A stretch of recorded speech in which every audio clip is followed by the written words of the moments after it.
Hey everyone out there, my name is Shai, this is my husband Jonathan, and we are Wooden Lavender. So today we're going to be talking about veggies versus meat. But first, a disclaimer. No medical advice here, but you will find good information, accurate information on how to eat, and the things that we'll talk about today hopefully will benefit you, and you can apply what you learn in your own personal life.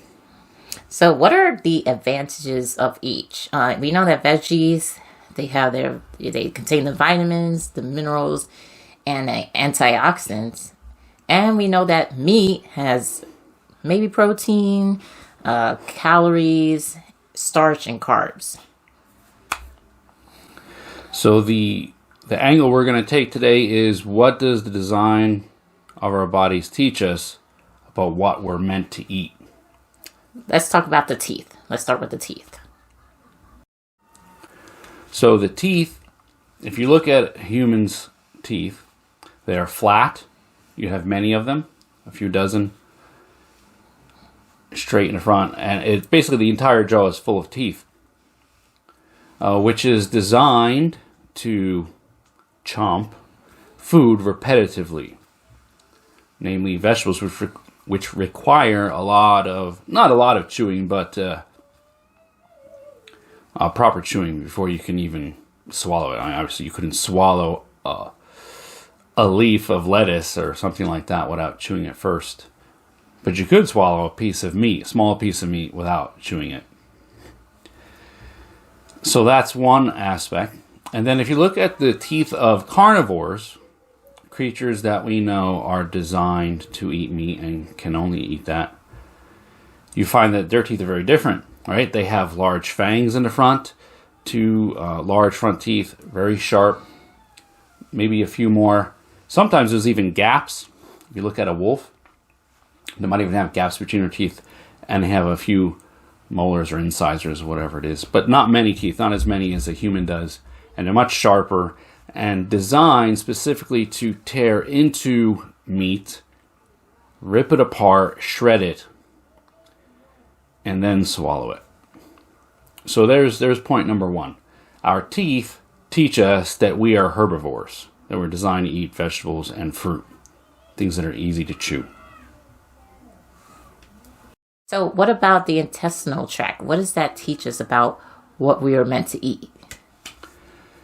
So the intestinal tract of a human is very long. It's like over a mile or something like that. It's something ridiculous. You can't even imagine there's that much intestine in your abdomen, but there is. And the fact that it's long means that food is intended to stay in there, travel through it for an extended period of time. The intestinal tract of a carnivore is very short, a few feet, in fact. And meat is intended to stay in the intestinal tract for a very short period of time. Now, in comparison, a human will eat food and digest it within the next 24 to 48 hours. Meat takes 48 to 72 hours to digest. Remember, because your body has to liquefy that meat in order to digest it. We have to do it with everything we take in. A wolf, a jaguar, any kind of meat-eating creature, it may only take up to 7 hours to digest meat and fully expel it, from beginning to end. So that short digestive system is designed to pull what it needs out of that raw meat and get rid of the rest very quickly.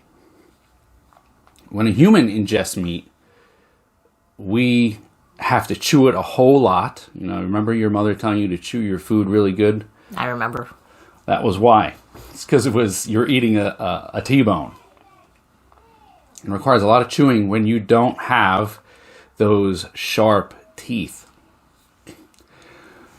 And then that's because, and you need to do that because once it gets to the stomach, your acids are much weaker than that in a carnivore.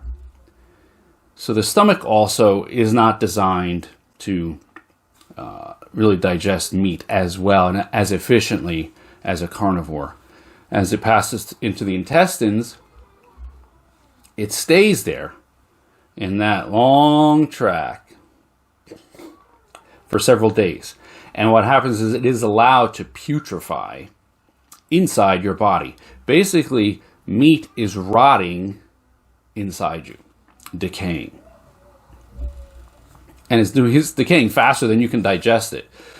And so what ends up happening is 2 days, maybe 3 days after you have a nice steak, you will end up in the bathroom and it's going to stink really bad. And I really believe that's where the expression came, it smells like you killed a cow in there. Because that's what you did. You killed the cow, ate it, and it rotted in your intestinal tract, and then you expelled it. So, of course, the end result is not very good. So that's what the intestines teach us. So what about the blood? Yes, the blood. The blood is our third point of comparison, and that is that meat, right? On the one hand, we have meat. Meat does nothing for your blood. Nothing, where it's not even close to the structure of human blood.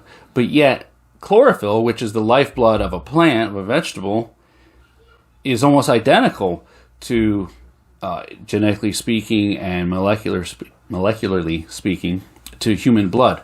And so what we find is that when a person eats a vegetable food, that your body knows exactly what to do with it. It recognizes the genetic traits of the chlorophyll and is able to use it to its benefit, even repairing DNA damage in the human body. And so that chlorophyll makes vegetable, produce, that kind of food superior to meat and bread, in fact, because your body knows exactly what to do with it. It can be used to repair the body. It's not foreign. It recognizes it. In fact, you might say it's like a mini blood transfusion whenever you eat green food. So,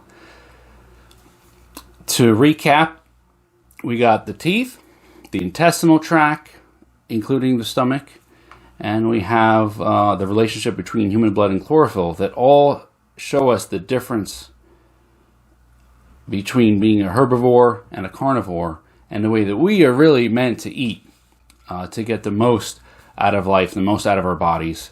So take that information and think about it, because that teaches you something, and something you should definitely know.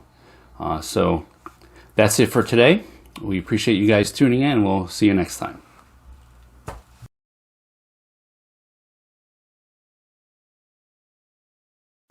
That's not a coincidence. It's a fact. So the veggies, they have vitamins. Stop looking at me.